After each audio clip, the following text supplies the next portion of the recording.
Hey, I have a story. Just to show it's not just the bar girls who can be ruthless. I came to work in Thailand, a few years ago. I was never into the bar scene but did have lots of fun in the clubs of Bangkok and Pattaya.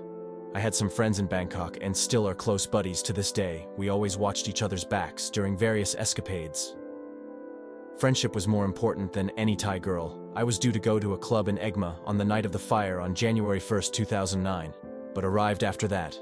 Dreadful fire killed 61 people. I'm open-minded at what consenting adults choose to do.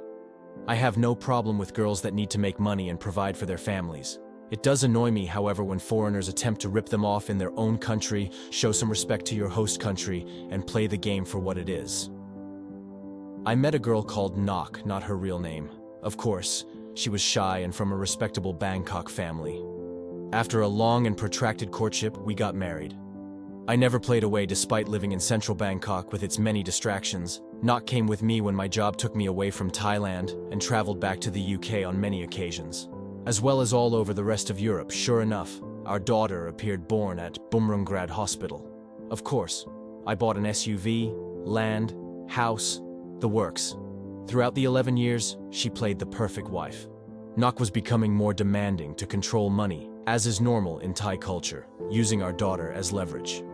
Anyway, I love my daughter above all else, so happily played along. Schooling came around and it was not part of the deal for my job. So we left Thailand and went to the UK. Nok eventually arrived after a 2-year battle with UK immigration to get a very expensive spouse visa. Note to viewers: spouse visas are very expensive and an upward battle when dealing with the UK border force.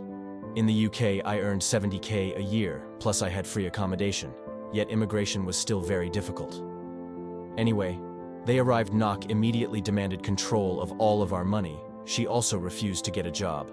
I gave her use of the car, which was a BMW, and a well-stocked bank account.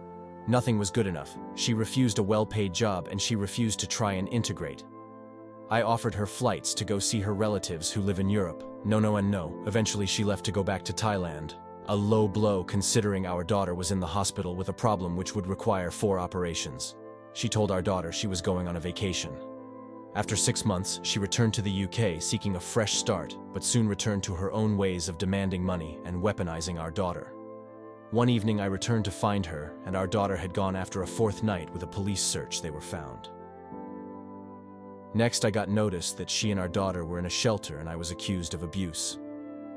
After battles to prove my innocence in court and fighting with social services, I was granted joint custody. They had moved to a separate city, pulling my daughter from her established school, despite the pack of lies she told against me. Apparently, if abuse is claimed, indefinite leave to remain is granted. Despite arriving on a spouse visa only 3 months before, my daughter is now settled in a school that I fought tooth and nail to get her into, and she's thriving. Now my ex-wife has another baby with another guy. It strengthens her case to stay in the UK. I don't know who the father is. I look after my daughter financially, see her when I can. I pay for her schooling trips and clubs. I got rapidly disillusioned with a skeptical Brexit economic crises, so I decided to work overseas again once my daughter was settled. I have paid for all of them to have a vacation to Thailand, which the children loved, but my ex-wife was as grumpy as ever. I'm now back working in Thailand, call my daughter each day, and I'm looking forward to her returning to Thailand for vacations. In her school holidays, she is my number one. My ex-wife is nothing to me. My ex-wife has sold everything in Thailand. Car, house, all my belongings. Morale is it's far from just bar girls who are rip-off merchants. Some of them do apparently have good hearts, but I'm not going down that path. My ex-wife played the visa system, played the child law system, and got what she wanted. You might think you're wearing the pants, but when it comes to Thai women, they can be very cunning, as I was to find out 11 years later.